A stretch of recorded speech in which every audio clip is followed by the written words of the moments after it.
Люди с синдромом Аспергера создают шедевры искусства, обладают феноменальной памятью и показывают невероятные результаты в обучении.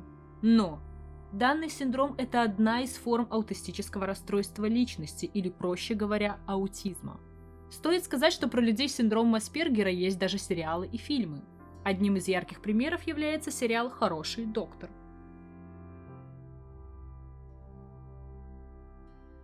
Аутизмом называют расстройство психического и психологического развития, при котором наблюдается выраженный дефицит эмоциональных проявлений и круга общения.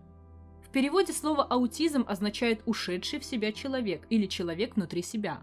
Страдающий подобным заболеванием человек редко проявляет свои эмоции, жесты к окружающим, а в его действиях зачастую отсутствует социальный смысл. Однако, в отличие от аутизма, синдром Аспергера характеризуется легкими и умеренно выраженными нарушениями социального взаимодействия, некоторым своеобразием интересов и стереотипным поведением. Синдром Аспергера получил свое название в честь австрийского психиатра и педиатра Ганса Аспергера, который в 1944 году описал состояние детей, отличающихся отсутствием способностей к невербальной коммуникации, ограниченной эмпатией и физической неловкостью. Однако он стал широко известен в мировой литературе только начиная с 1981 года, когда Лорна Уинг, английский врач-психиатр, представила соответствующее наблюдение за детьми, отличающимися относительно высоким уровнем интеллектуального функционирования и выраженными нарушениями социального общения, назвав синдром по имени впервые выделившего его автора. С этого времени в психиатрической литературе появилось много публикаций, направленных на ограничение синдрома Аспергера от раннего детского аутизма Каннера. Синдром Аспергера в основном встречается у представителей мужского пола.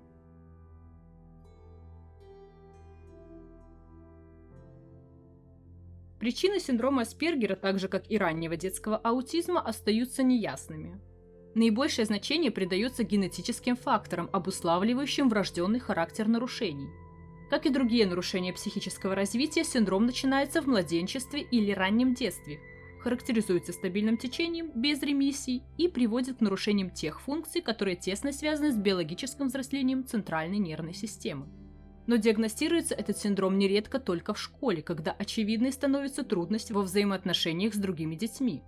В дальнейшем ограниченность общения нарастает, при этом достигая степени полного отрыва от реальности, хотя чаще отношения с внешним миром для таких детей неоднозначны. Одни факторы реального окружения могут быть для них значимы, другие несущественны, в то время как для остальных детей они имеют равную значимость. Несмотря на трудности общения, интеллект и речь детей остаются развиты. Однако речь при всей ее грамматической правильности обычно не направлена к собеседнику.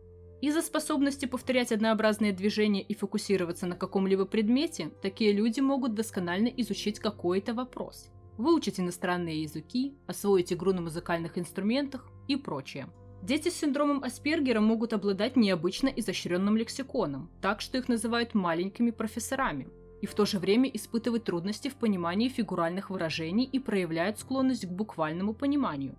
Особенно они слабы в юморе, иронии, сарказме. Ребенок может быть на удивление успешен в чем-то одном и не успешен в другом. Например, свободно владеет языком, но имеет трудности в социальном общении. Он может преуспевать и иметь феноменальные результаты в знаниях, которые требуют внимания к деталям, например, в математике, музыке или рисовании.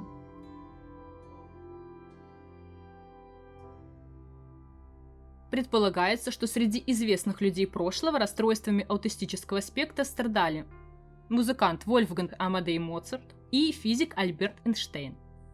Среди наших современников можно выделить защитницу окружающей среды Грету Тунберг, которая считает свой диагноз синдром Аспергера даром, определяющим ее видение мира в очень черно-белом цвете. Есть еще один яркий пример человека с таким заболеванием – писатель, математик и специалист в области информатики Дэниел Таммет. Он поставил перед собой задачу объяснить здоровым людям, как устроен внутренний мир человека, страдающего расстройством аутистического спектра. А пока на этом все. Если вы хотите видеть определенную тему на нашем канале, напишите об этом в комментариях. Всем пока!